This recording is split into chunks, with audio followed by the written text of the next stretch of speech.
My mom has Alzheimer's, Lewy body dementia, something called frontotemporal dementia, evolving dementia. We got stuck with a disease that hardly has any information about it. everything is so vague, and it's like you could try this, you could try that. I was looking for somebody to help, and there just wasn't anybody. I started the Stumptown Dementia blog for a lot of different reasons. What Lickety has done with her blog is she has said, let's talk about what's really going on, and let's have family care partners see that I'm not the only one. It also opened up a whole new world of other dementia caregivers who became my touchstones, my lifelines. For about the last year of Mom's life, I was like, wouldn't it be so much fun to just like get a house on wheels and roll around the country and meet these people? Cheers. There's so much more to dementia than they tell you in the movies. We're going to have to see how it goes for my dad. Right now, I think he is crying out for a break. I didn't know if she knew it was me or if she was just mad at the person that was coming in, but she was pissed off. And I was like, oh, and I never knew what to do with that because it was so not her character. He doesn't speak much these days. And once in a while, you'll get the, hey, sweetie, you know, and you're like, oh my gosh, Dad, you know. The people who he was working with had lost all respect for him. And it was really important to me to kind of clear his good name, to let everybody know. Good news. It's dementia. Yeah, right? I know. He's not an asshole. The last thing you said to us was, I'm going to bed. You didn't say I'm going to go out for a 2.5-hour walk. 2.5 hours. We're all in our own houses and our own little worlds caring for our people. And we think we're the only ones that are doing it when there's people all over the country doing it. We just don't know them. Maybe this movie will be seen by enough caregivers so that we push a generation of caregivers a little further down the road. And then they in turn can figure out the way that they're going to let the next generation of caregivers get a little bit of a head start. And maybe we can all stop being so Blind. yeah. So this is my journey to tell you the story of dementia family caregivers.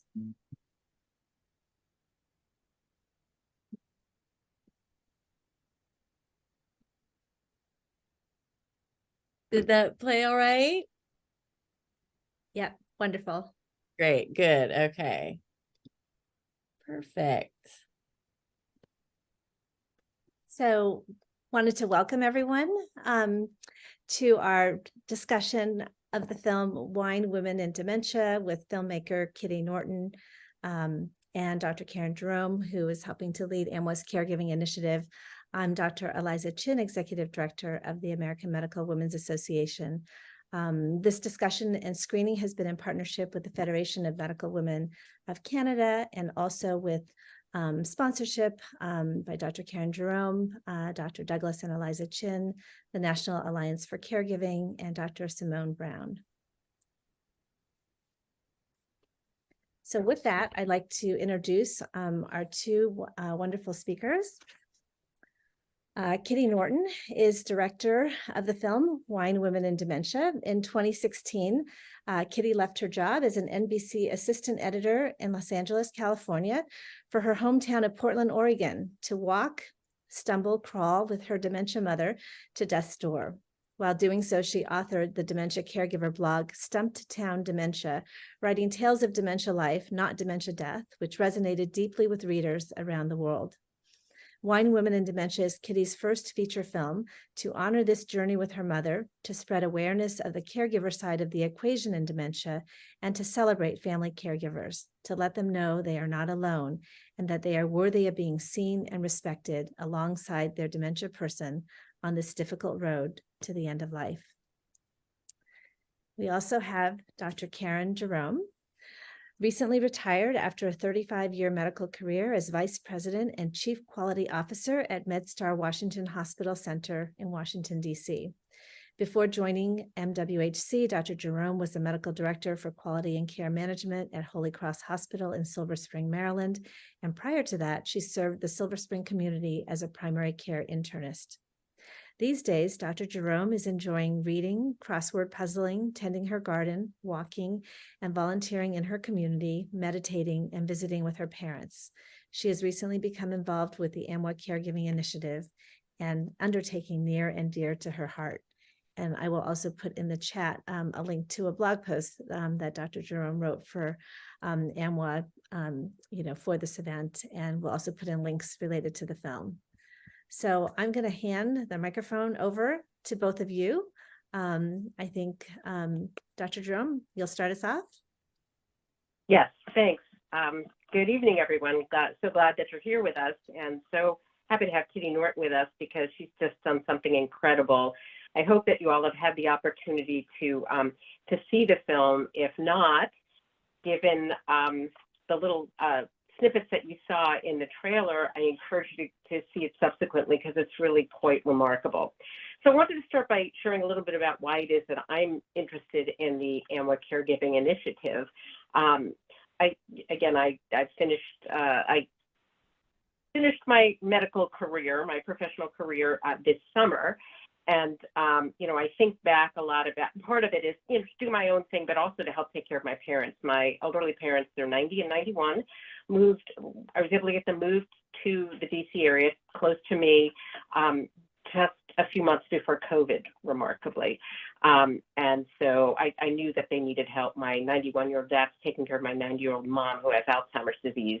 And, I've sort of used all of the information I've known as a clinician over the years and as a hospital administrator to try to do my best to help take care of them. But it's been very tricky for me. And I know it's incredibly tricky for people who don't have the luxury of having medical expertise.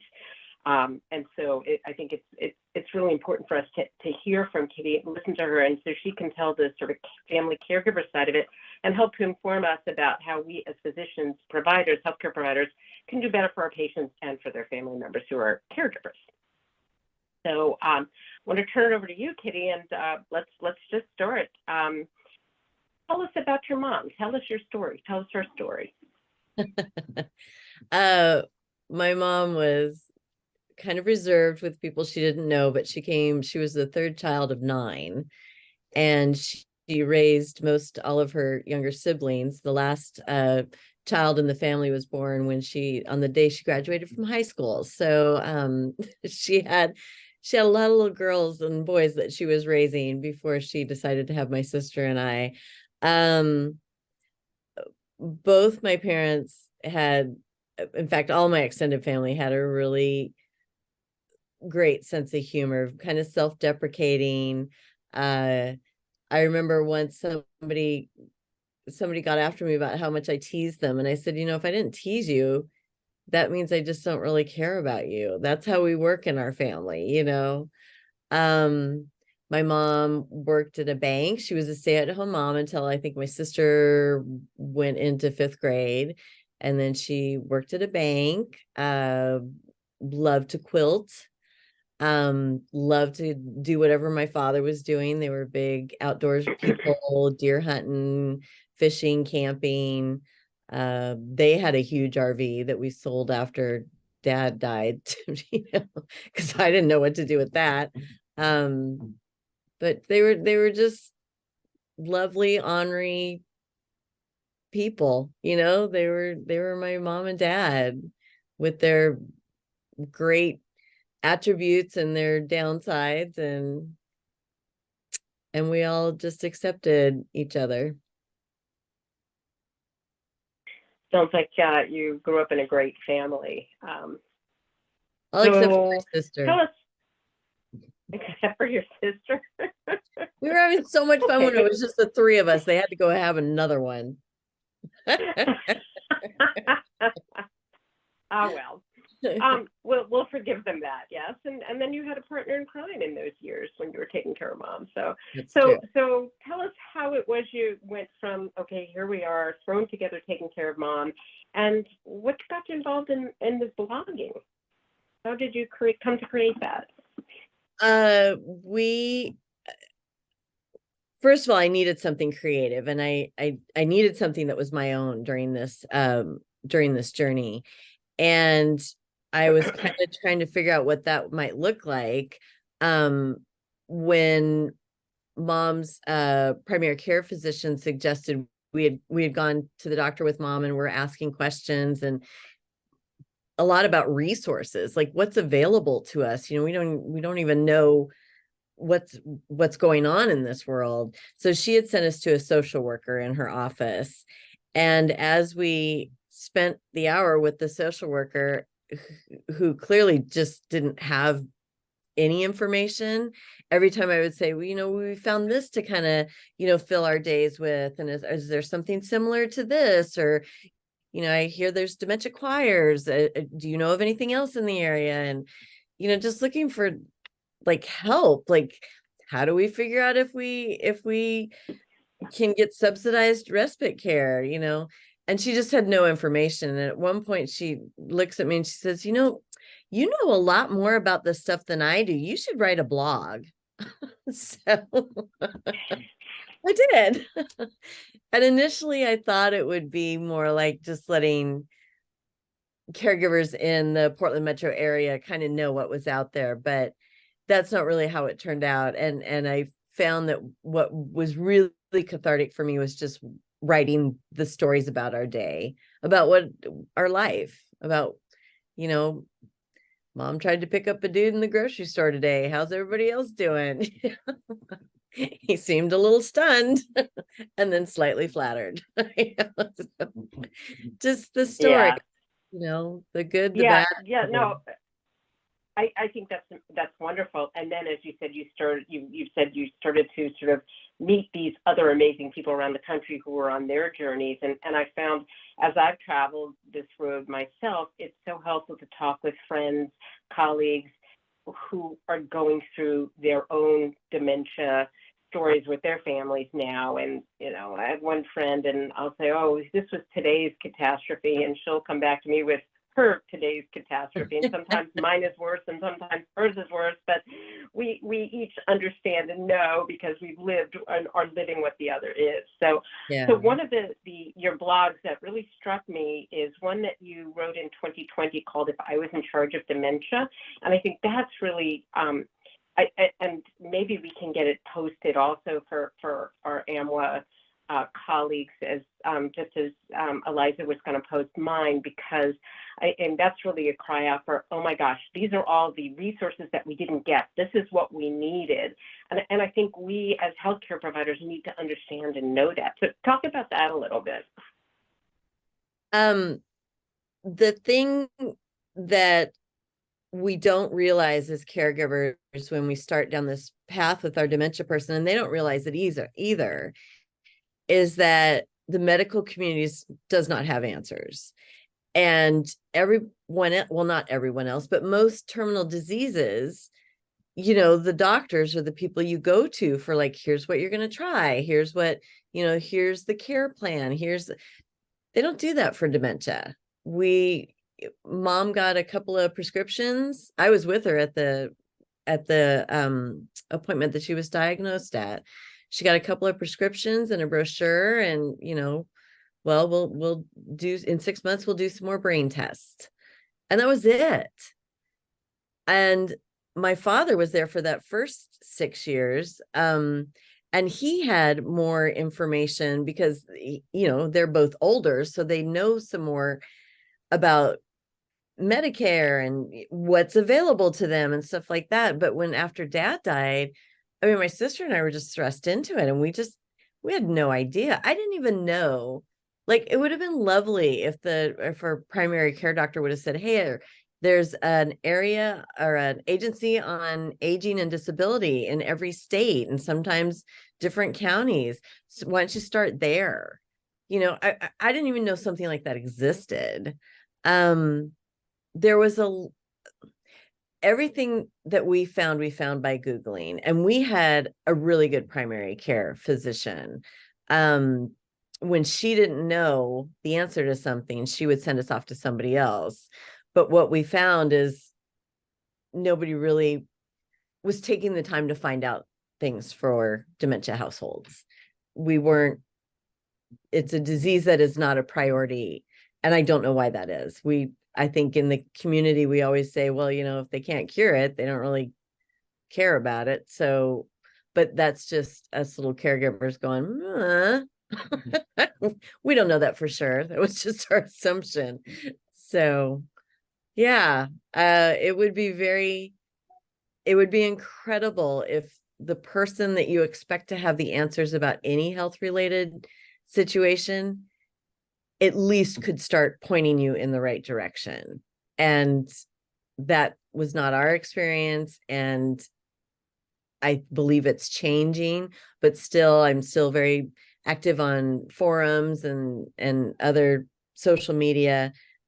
It's still a lot of what people are getting. It's like, oh, get your papers in order and come back in 6 months. Sure, I hear you, and how frustrating and difficult and sad that was and is for so many, undoubtedly. One of the things that we'll do later on is I threw together a slide with sort of a whole list of resources. One of them is the AMWA caregiving website, because there's a whole bunch of stuff there. But I'll talk a little bit about some of the thoughts that I have about the way we, again, as healthcare providers, can lead and point our patients and their families. I mean, a patient comes in and has a cancer diagnosis, you're not an oncologist, you refer them to an oncologist for that treatment. Even if there isn't a dementiaologist, there are resources, there are things, resources to help. So we need to be aware of those and sharing those. So it sounds like the blog was really quite therapeutic for you. And then, as you said to me, you got to meet some incredible people. And so take us to now how you came to the movies. So during writing the blog, I became very good virtual friends with a lot of people, but 5 people particularly became very, very important to me. And it would just be like, we were kind of kismet for each other. You know, I'd be having a bad day and I'd look in my email box and here would be a little joke from Veronica, you know, just to kind of lighten it up. Or Roseanne would be like, hey, this is what my mom did today. You know, how you doing over on the other side of the coast? And sometimes we would Zoom, sometimes it would just be social media responses and messages, but they became my lifelines. And before mom even died, I thought what I would really love to do is just get in a car and go see these people, just have the freedom to leave and show up on their doorstep and open a couple of bottles of wine and just talk caregiver smack, you know. And that's when I thought about it. I thought, well, maybe those conversations would be helpful and worthwhile to other caregivers, especially new caregivers. And I thought, well, how much would it cost to hire a film crew? You know, what am I looking at here? And that's what I decided to do. After mom died, I thought this is what I want to do. This is what I want to do. Mom and dad left my sister and I both a little money. Lexi and I have never been able to manage money, but mom and dad did fairly well at it. So Lexi blew hers on a house in Portugal and I blew mine on a documentary. And Well, at least you can go visit her in Portugal, yes? It's not visitor. I may have to go move in. Because I won't. She at least bought something that she can live in. I'm like, what was I thinking? So, yeah. So thank you. So we have one question actually in the chat, and this person asked, and I think I sort of asked you the same thing when we spoke the other day. How did you plan which family to visit?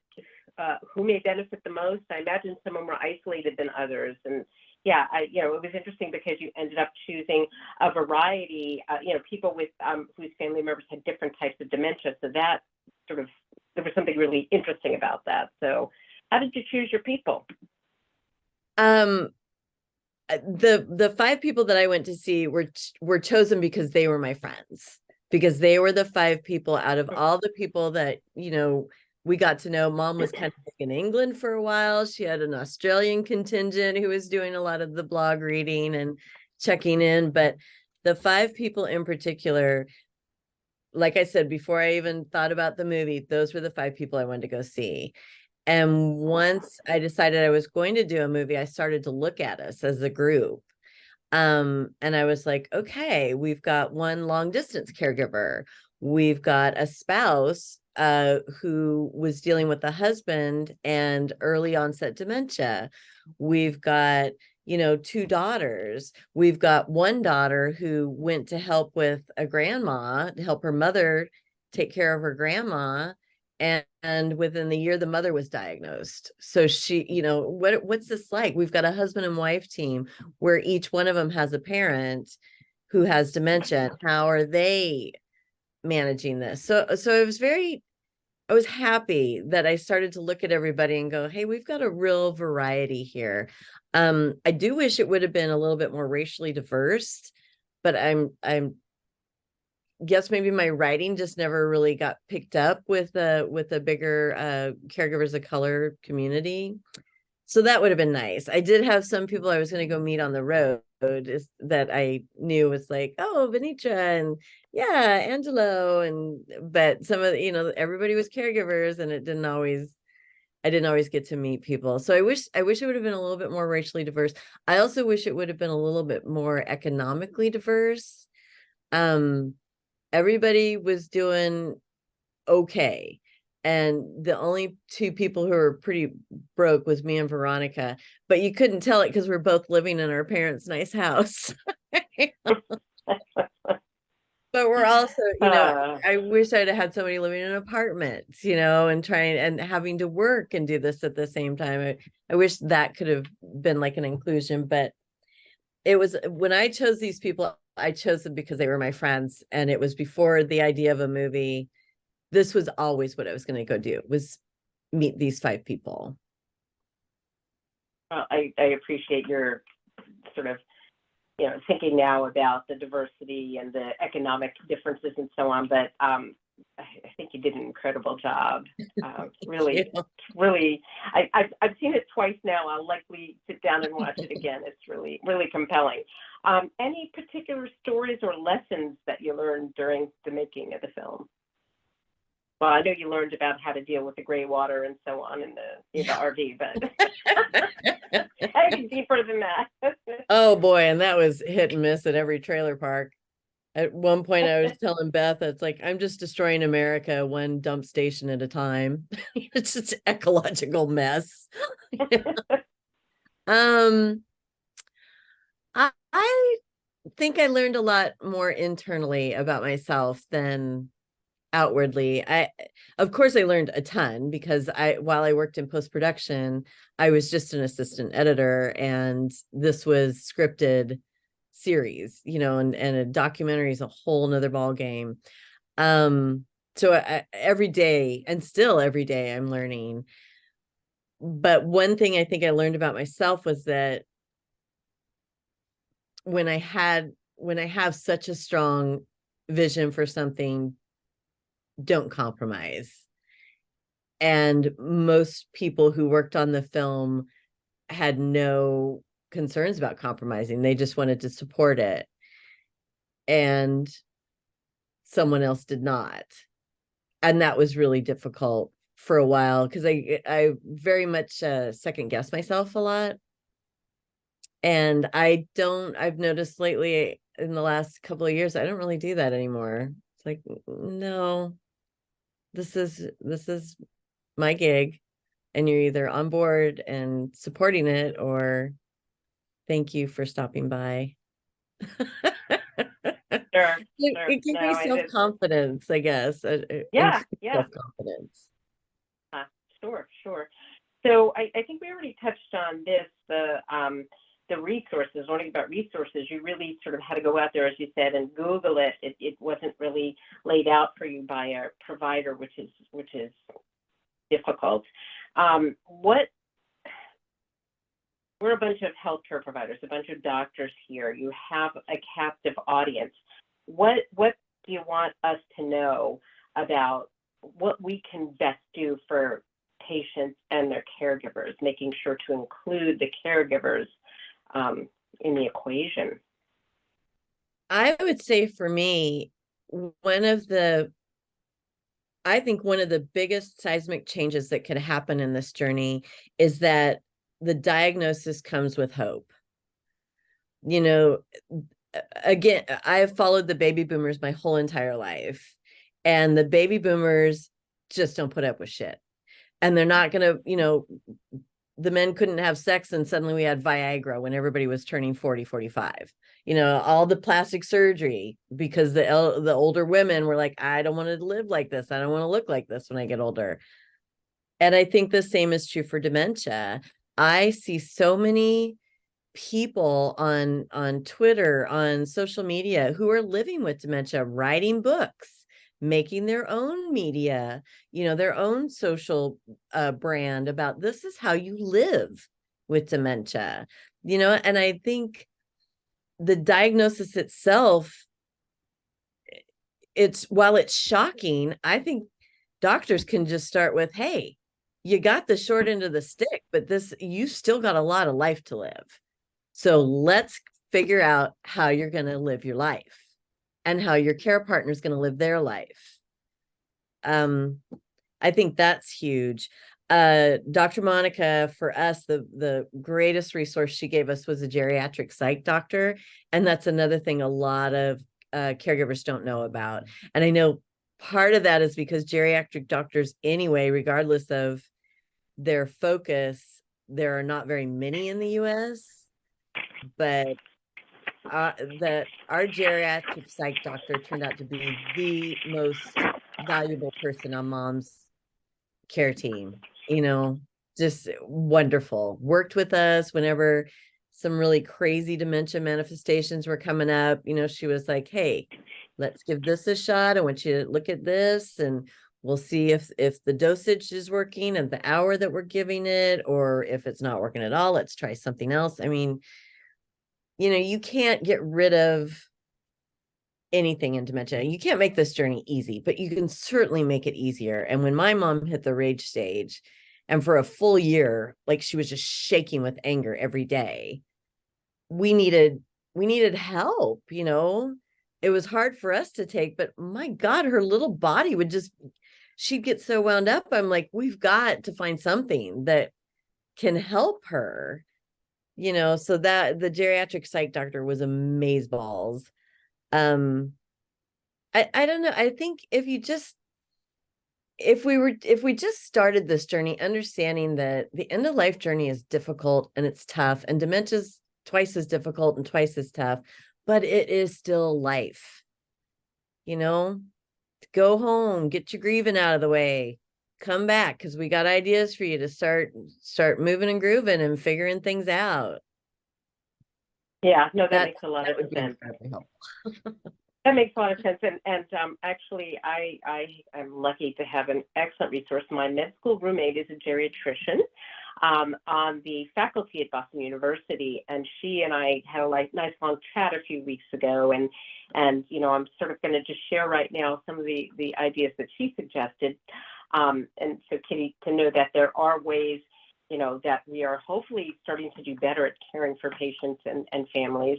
And, for my fellow physicians who are, listening to this, what's really important, as you said, there aren't enough geriatricians out there. So getting a comprehensive geriatric assessment at an academic medical center is often a good idea.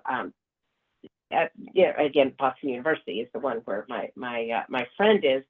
And in such places, oftentimes they will have a social worker who can then start getting you plugged in for various resources. Yeah, that one of the things stuff is so helpful. Yeah. One of the things that's really important and helpful and that I used was a geriatric case manager. And I knew a geriatric case management company from when I had been in practice. And when I was anticipating moving my parents down here, I contacted them. I said, I need a consult now, and I met with them, and they were able to offer lots of suggestions about what are appropriate places potentially for them to live in the area. And here are the names of a couple of elder lawyers, so you can make sure that you have wills and durable power of attorneys and healthcare proxies all set up. And those are things that are really important to do. Just as a side note, that was another thing that I didn't know existed until I met Grace. So Grace and Ashley, the sisters, Grace and I were in a pilot program for online caregivers in 2019, which they abandoned in January of 2020. And I thought, oh goodness, had you just stuck it out in two more months. But Grace and I kept meeting. And that was the first time I'd ever heard of that. And then we were well into Mom's, Mom was going to be dead in 2 years. So we were 9 years into this journey before I'm like, what's a geriatric case manager? That sounds really helpful. So anyway, that's my 2 cents on that one. But but it's important, and you wouldn't just sort of empirically know this, right? Right. And then one of the other things that, people talk about a lot is taking the car away, getting the car keys away. And again, we learned through a social worker that there are, like at MVAs in many places, up in New Jersey where my parents were living, there you could sign up somebody for an occupational therapy assessment, an OT assessment, because Mom wasn't driving anymore, but we were worried about Dad's driving. And, so my sister was able to take him in, and they do a cognitive test and so on, but it all blew up when his vision was so poor that she wouldn't even let him do a road test. And we didn't realize that he had bad cataracts. So at least we got his cataracts fixed, but didn't get him to stop driving quite then. But that's, there is help that you don't have to just like one day, like steal the car and have them go, wait, where's my car? There are ways to do that. And to have other people be the bad guys and say, no, I'm sorry, you can't drive anymore. I'm notifying, motor vehicles.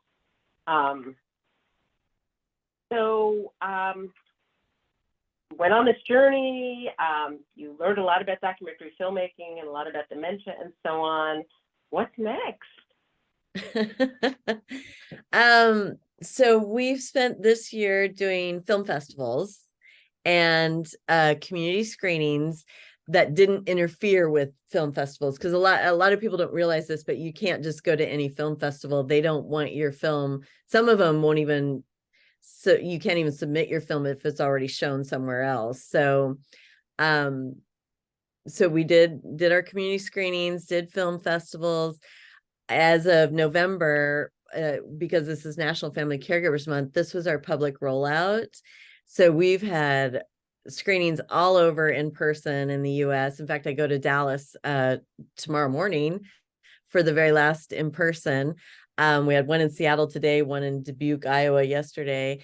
I had a big weekend, thankful for caregivers, which also with your guys's screening. So we've had 2 dueling virtual screenings, and I've been telling everybody, see it now, because I'm taking this film back for December to strategize. This year has been a lot of reaction as opposed to proaction on what the best way to shepherd this film out into the world. So that's important to me, to really sit down and go, like, all year long people have been saying, oh, you should talk to this person, oh, you should, I know this person at this organization, you should, and I just haven't had time. It's just been go and try and keep up with the film. So yeah, so I'm really looking forward to taking December off. For one, I just kind of need a break and figuring it out. I would like to focus on conferences next year. I want to focus on worldwide distribution. This is a small indie film about a topic most people run screaming from. So it's not going to be picked up by Netflix. It's not going to be, the Hulus aren't going to come calling. So what does self-distribution look like? What's the best platform? What countries do I want to focus on, and where do I get the translations? How to it's a lot to think of, and I'm excited.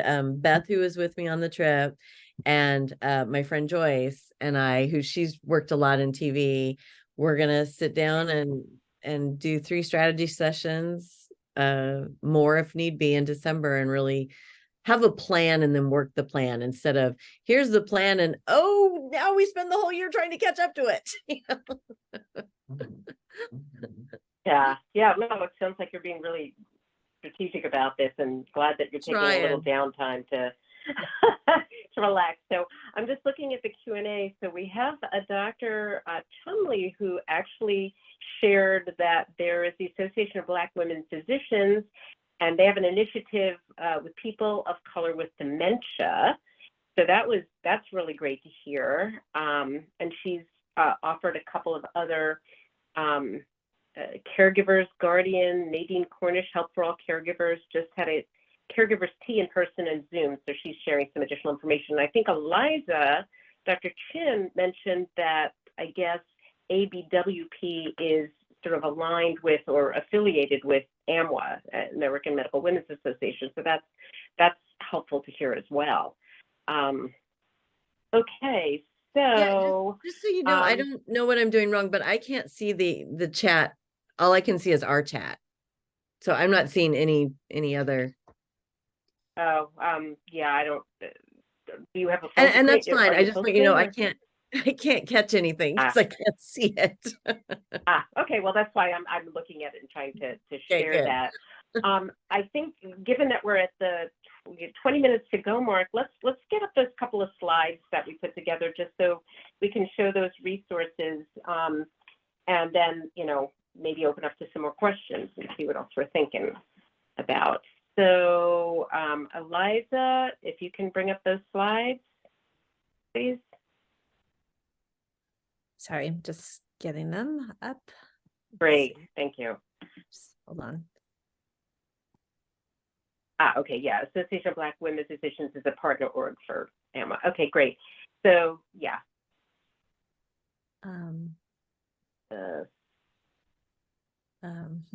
Okay. Sorry, I'm if not. you can scroll down to, sorry, just scroll to the second. Yeah, it's not in slideshow mode. That's fine. Okay. It's good enough. Can you go to the second slide? Sorry. There we are. Okay. But no, go back a slide. Okay, now only one slide down. You went to the third slide. So let's try the second. There it is. Okay, so this is a slide I put together on dementia caregiver resources. And as I said, with the asterisk, this is not comprehensive. But AARP has some really interesting stuff. I'm now a member and get their little newsletter and so on. But trolling around on their site, there is good information. And then NIA, the National Institute for Aging at NIH, has advanced care planning information for advanced directors for healthcare. They also provide pamphlets that we can get and put in our offices. So that's a resource that somebody can leave with. And I know just pamphlets isn't enough, but it's something. The Alzheimer's Association, depending on where you are in the country, has some really great programs. In Massachusetts, in fact, what I learned is they have like a 6-month support program where you get like a caseworker that you work with over time to really sort of get you launched into this caregiver activity. So I don't know what's available in, around the country, but looking at your state would be helpful. The American Geriatric Society has healthandaging.org as their website, and they've got great information.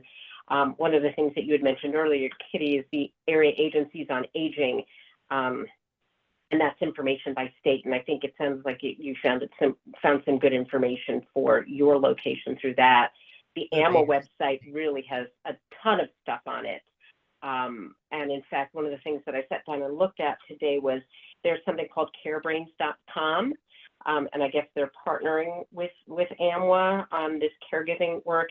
And there's it's an hour-long webinar called Alzheimer's 101 for Physicians. And I found it very interesting. I went through that this morning, and particularly what's useful. And then there's like a 10 CME course, a much more expensive course that you can direct yourself to if you decide to. But this was really nice. One of the things that is shared at the end is about actually the CPT code 99483, which is enables physicians to bill for all of the assessment and advanced care planning for Alzheimer's patients, because as Kitty and I were talking recently, you know, the primary care docs don't get paid for procedures like colonoscopies and surgeries, but they can now get paid at least something for this, you know, really intense, difficult, important care coordination work that they're doing. So that's important to know about. The Family Caregiver Alliance, the Institute for Healthcare Improvement has advanced care planning information, the National Association of Geriatric Case Managers. Again, that's, and as I said, a geriatric case manager was very helpful for me, and I'm sure through the website you can find folks in your area. And then the National Academy of Elder Law Attorneys also exists for help finding somebody in your area. So this is not a comprehensive list of resources, but I think it's some really useful ones for us as physicians to familiarize ourselves with, so that we can you know, share pertinent information with our patients and their families, their caregivers. And just to kind of drive my point home again, because there is no national program, if the doctor's offices, even if it's not the doctor specifically, but if the offices have just starter information for what's available in your state or in your county, you know, California pays for family caregivers. They can actually make money. I don't think they're the only state, but there's not very many, you know, so you do need that local information. And if the doctor's office can be the first one to kind of point you in the right direction, that's so incredibly helpful, instead of it just feels like you're just pushed off a cliff and you got to find the bottom. Yeah. And you know, as you said, it feels like, well, if there's a cure, it's easy for the doctor to get you plugged in for treatment. It's harder for docs when they don't have the answers, the specialists, the medicine that will take care of this. But we can't shirk our responsibility. We need to be able to help. So something else that's interesting that I found on the AML website is that there is planned to kick off in July of 24 what's called a federal model of dementia care. It's called Guiding an Improved Dementia Experience. This has been started by the Biden administration and the Bipartisan National Alzheimer's Project Act. And right now we're in the period where they're calling for applications. And this is the kind of thing that it's sort of a university medical center, sort of a geriatrics group, I think would be best, or a group that's sort of embedded in a hospital is sort of most likely to be able to participate in this, because it looks at the hospital care, outpatient care, et cetera. So you need to have it, you know, not a single practitioner is going to be able to sign up for this, but more groups. But that's something that there's more out there that they're trying to organize. Like I said, those baby boomers, man, changing the world. The baby boomers are always like, nope, it's our turn to get dementia. We're not playing anymore. Yeah, no, I hear you. Let's go to the next slide, please. And New York Times has had a series of really interesting articles over the last month about elderly, you know, sort of elder care and dementia and, you know, sort of senior living. And on October 31st, I guess, just as sort of the month was kicking off, there was a great article that shared some, had several really great suggestions for books about dementia, and one written by a doctor, you know, written by oftentimes family members. For instance, Elegy for Iris, I haven't read it, but it was a lovely movie about Iris Murdoch, who was a mystery writer who developed Alzheimer's, and her husband sort of told their story. So really interesting literature for people to sort of educate themselves as well. Sometimes a little bit easier to swallow than articles and et cetera, et cetera. So Kitty, did you just put something in the chat? I did. Eliza had said that she didn't know that about California. I assume she was talking about the the family caregivers Right, can that's- be paid. I believe it's through Medicaid. And Medi-Cal is Medicaid in the state of California. Yes. I believe that's starting at least in Massachusetts as well. I'm not sure where else in the country, but it is a Medicaid program. But yeah, it's important to get some resources, financial resources to people. Let's see. Do we have other questions? See, we heard that. Dr. Chumley, no other questions at this point.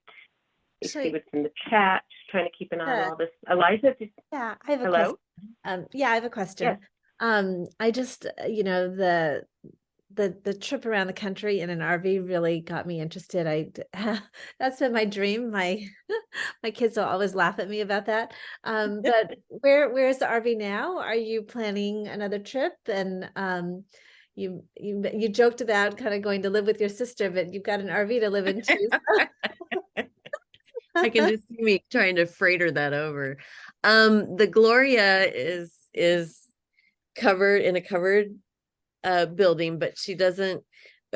I just went out and checked the battery yesterday, and it's dead, and she needs about $7,000 in repairs. So Oh. I just tried to take her camping this summer. I was so excited. I was finally just gonna go on a regular old camping trip, And I took her to the mechanic just to make sure if everything was fine. He finally called me. He's like, I'm up to $7,000. You want me to keep going? Like, no, I do not have $7,000. Stop. So I would love to get her fixed. I ended up really enjoying the freedom of the RV. That was, and maybe it was where I was at the time too, because I had been, I chose to help my mother, but that's also a very suffocating lifestyle. And all of a sudden I was just out. I'm in Montana, I'm in Texas. I'm at the Dinosaur State Park. I mean, it was just like crazy. It was so much fun. We almost took the top off in Atlanta, trying to go under a railroad bridge, and it was just nuts. It was really fun. That's great.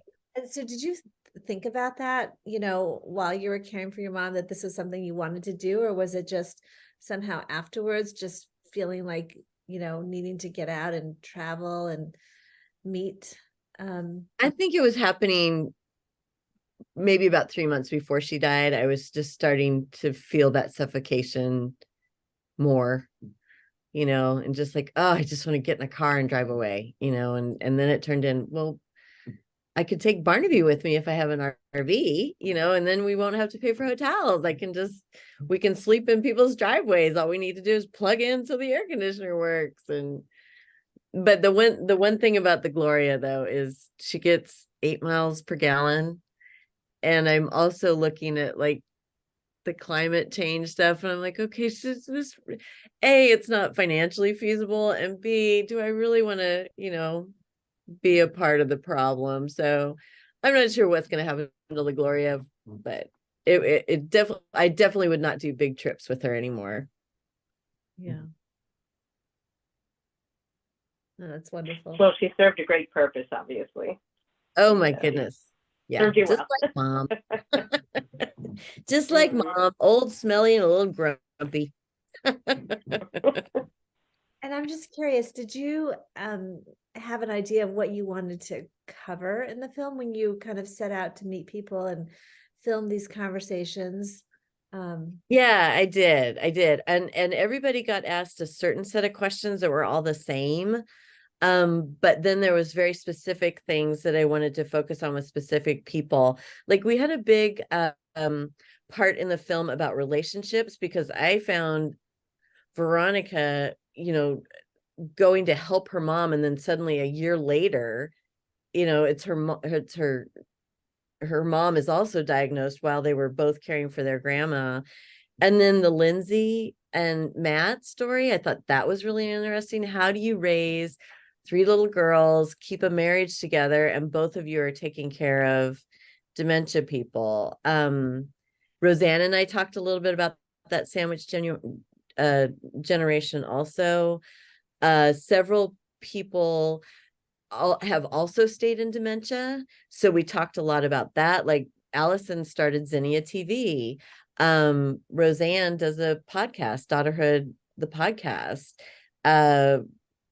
Veronica started her own nonprofit. That's actually where I'm going tomorrow, down to Dallas, so I can be a part of her screening and cheer her on. So and those things, a lot of those things just didn't make it in. Our first cut of the film was 2.5 hours, and I was like, perfect. And the editor was like, no. Nobody can take 2.5 hours of dementia. I'm like, I can. I've done it for 5 years. This seems like nothing. That's great. Well, one of my favorite quotes is the one that you have in all the promotional pieces. It's a road trip connecting the disconnected, because until there's a cure, there's community. And I'm just wondering if maybe both of you want to just comment on that, and in that experience of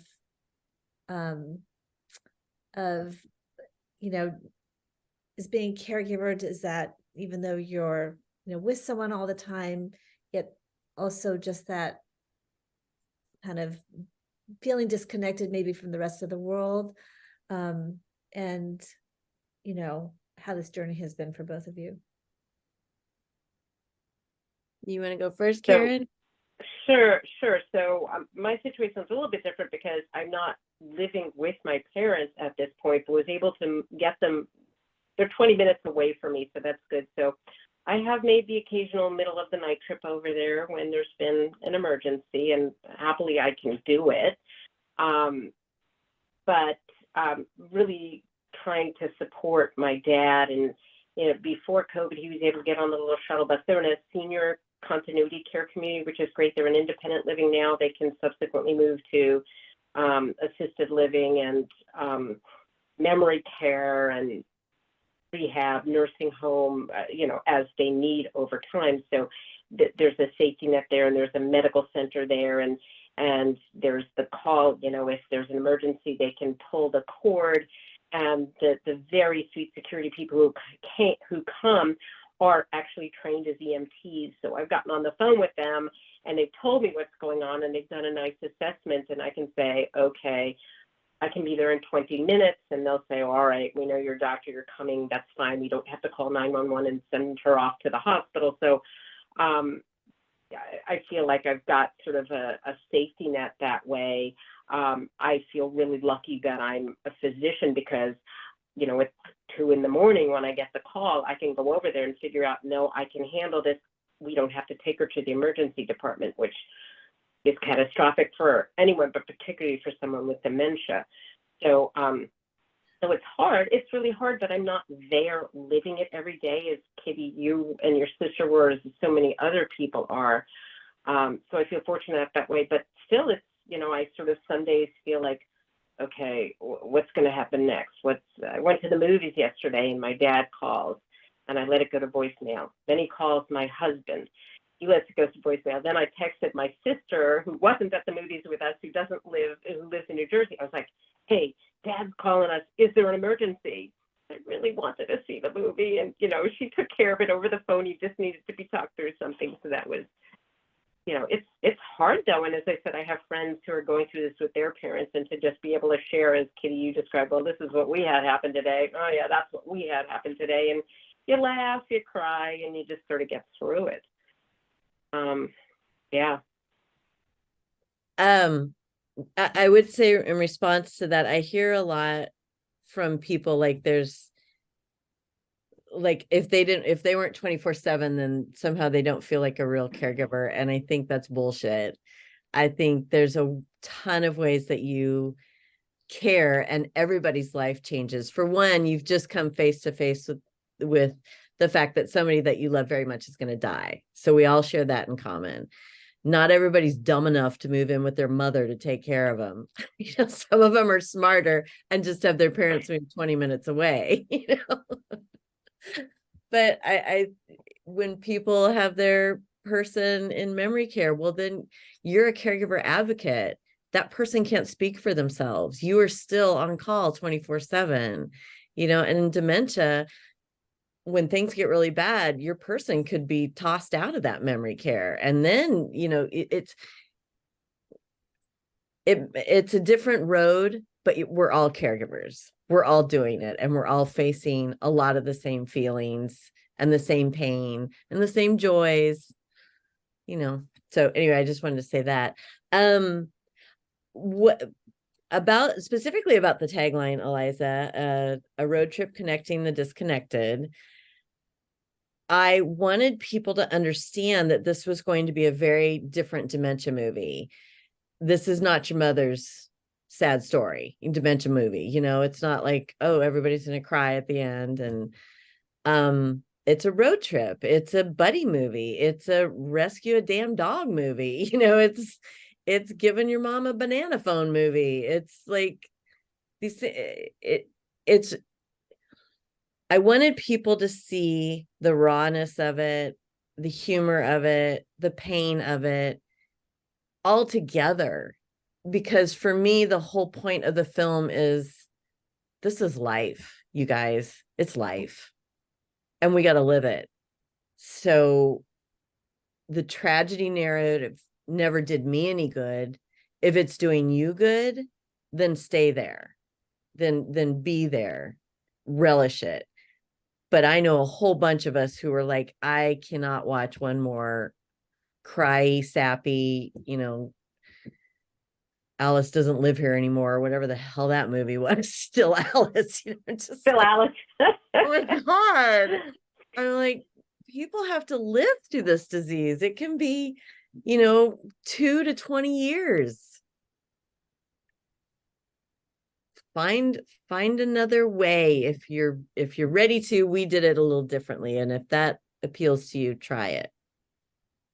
Well, we So definitely. actually, I'm glad that you mentioned Still Alice, because as I was thinking about who might be interested in like sponsoring or, getting you into Netflix or something like that, I wonder if Julianne Moore has any particular interest in dementia and caregiving. You might try reaching out to her. Yes. There again, that's the list of celebrities. Lately, it's been the Willis family. And it's like, I have that. Yeah. I just don't have time to contact everyone. Sure. Wow. Well, we are at a little after 9 now, so I think we need to wrap up. But Kitty, thank you so much for sharing your mom and your story and the story of others. Really appreciate it, and it's great talking with you. Hope this has been helpful for people. Thank you, you guys. Thank you so much for doing this. Thank you so much for sharing the film with your community. I'm just super appreciative. I wish I could have seen comments for myself, but I will say to everyone who's here, thank you. Thank you for helping us get this word out and for being a part of this journey.